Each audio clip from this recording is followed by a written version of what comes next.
So tell me a bit about why you're raising awareness. Well, it's because July the 6th, but mainly it's the first Friday in July every year, is a mesothelioma awareness day. We remember the victims of mesothelioma on this day, and because so many people are dying from mesothelioma.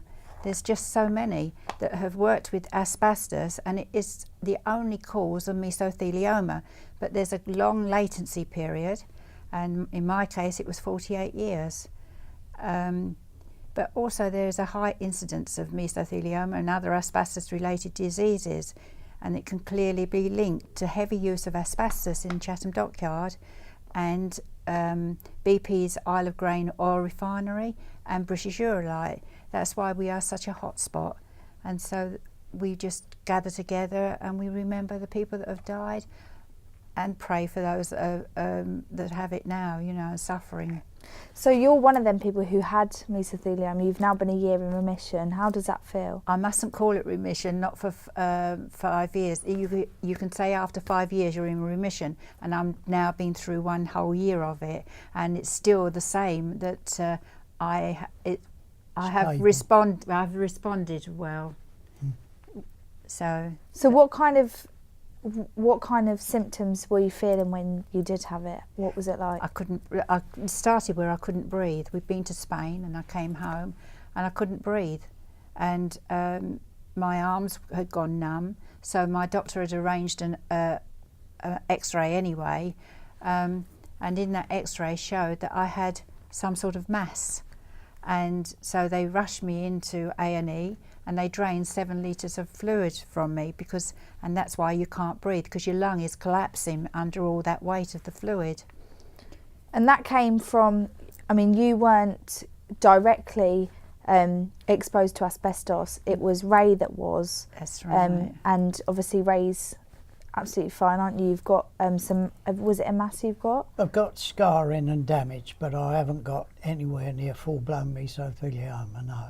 And that was because you worked at the dockyard, wasn't it? Yeah. But you cleaned his suits and then you were exposed to it. Yeah, he come home, all the dust was in his hair, so he had to go and wash and bath, and it was in the clothes, and I just shook the clothes all over my children. I didn't think about it, you know, and it was just dust. You see dust everywhere, and it's that dust that kills. So obviously it takes a long time before it affects you. So did you have any idea that you would have or potentially could have got it in the future?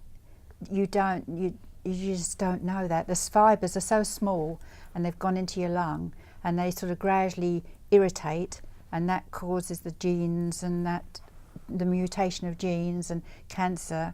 But you don't know that's going on in your body, and I lived a perfectly healthy life. We was motorhoming by then because I'd retired, and you just didn't realise what was going on in your body. So Ray, from your point of view, do you think there was enough that was done at the time? Do people know that it would cause, you know, a life-threatening disease? As far as I'm aware, nothing was done at all. Nobody in the industry ever said to us, you need to wear masks or provide us with any protection at all. It was just working in ships, was just in everyday life. I mean, it's bizarre when we look back, because the asbestos was being chipped off various pipes and bulkheads all around us all day. And it was just laying on the decks, being kicked about, waiting to be picked up, shovelled up and taken away.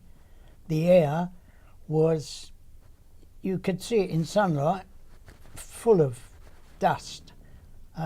So you breathed that in all day, every day, took it home on your clothes. So no, nothing was done. Nobody ever warned us at all.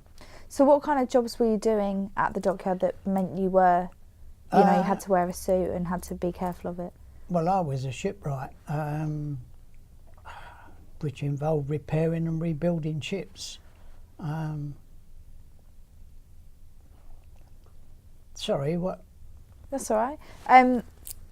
So let's talk a bit about, obviously now there's a lot more from health and safety experts. It's a lot more, you know, we know about asbestos now, and there are procedures that we have to go through to get rid of it. And just to even get rid of asbestos costs a lot of money, doesn't it? It does, yeah. And what's happened is that I've got in with the young lads that are working on removal of asbestos, and they send me pictures of where it's found. And so I'm putting that onto LinkedIn and Facebook and Twitter, and all of a sudden the lads and even bosses of companies are saying to me, well done, because what you're doing is showing and it's teaching, and people are learning exactly where asbestos is. In fact, I had a picture this morning, and it's of bricks, and it's just in between the bricks, the cement just looks like cement to me, and it's asbestos.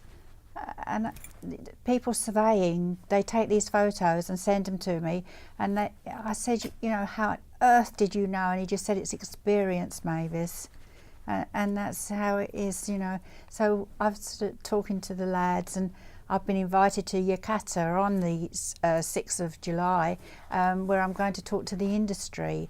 So gradually, more and more, I'm becoming an expert on asbestos. So do you think more people need to take the approach like you have?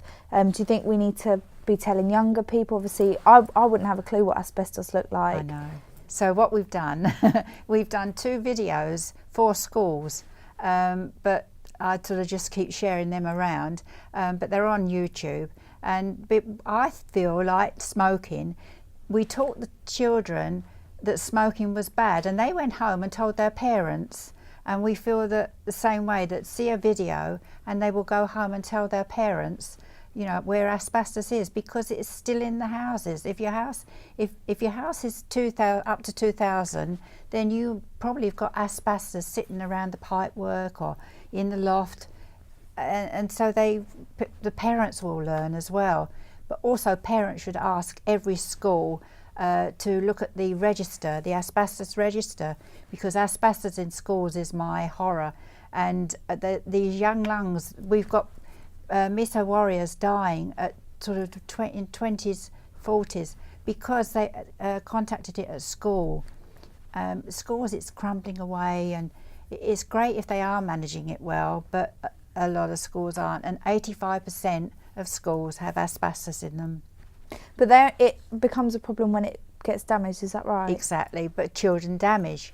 You know, my friend, actually, she was a school teacher, just pinning pictures in to the walls, and she's died of mesothelioma.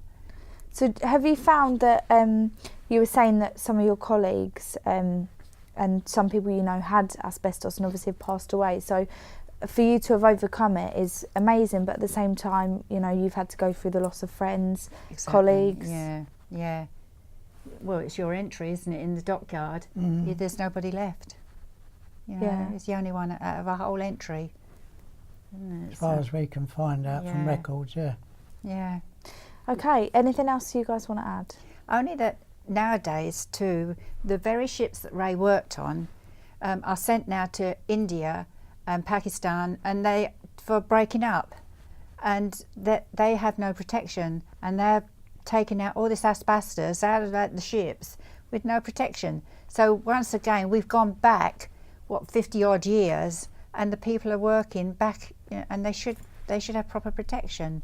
I know it all costs money, but so does lives, and the actual compensation and the medical, the drugs are all very expensive. So if you can save the money at the source, then you've saved money for the future. Do you think, well, for people that come across it, what would your first word of advice be? Leave it alone. Don't Leave touch it. Call in the experts. There's no other way of dealing with it, because it will kill you. I have messages about floor tiles, or we've got floor tiles where they have asbestos in, and I said leave it alone. Call in a surveyor. He will tell you, and have it analysed, because it's just not worth touching. And just to end, tell me a bit about your foundation. Oh right, so because of my immunotherapy and that, I've been so thrilled, but it takes money for research, and so therefore I met Trevor Sterling from Moor Blatch, who does the Mary Seacole statue. That's how we met, and he encouraged me then to, why don't you start a foundation under your own name? So I thought, well, that's brilliant. So it's Mavis and I Foundation, and it's to raise money for research is the biggest one, and then also for Mesothelioma UK and for nurses, and to also to grants for doctors in uni, because they're already got these huge debts and they're struggling to come through, and there's some lovely young people that want to be mesothelioma doctors.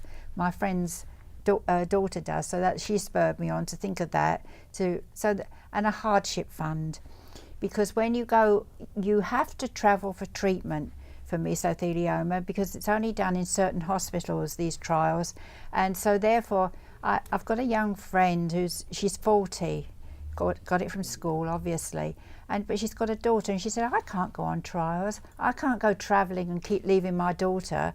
So there's, she needs someone to nurse and look after the child during the day, so she would need some money for funding for that. And so I put an idea in my head to actually do a hardship fund as well.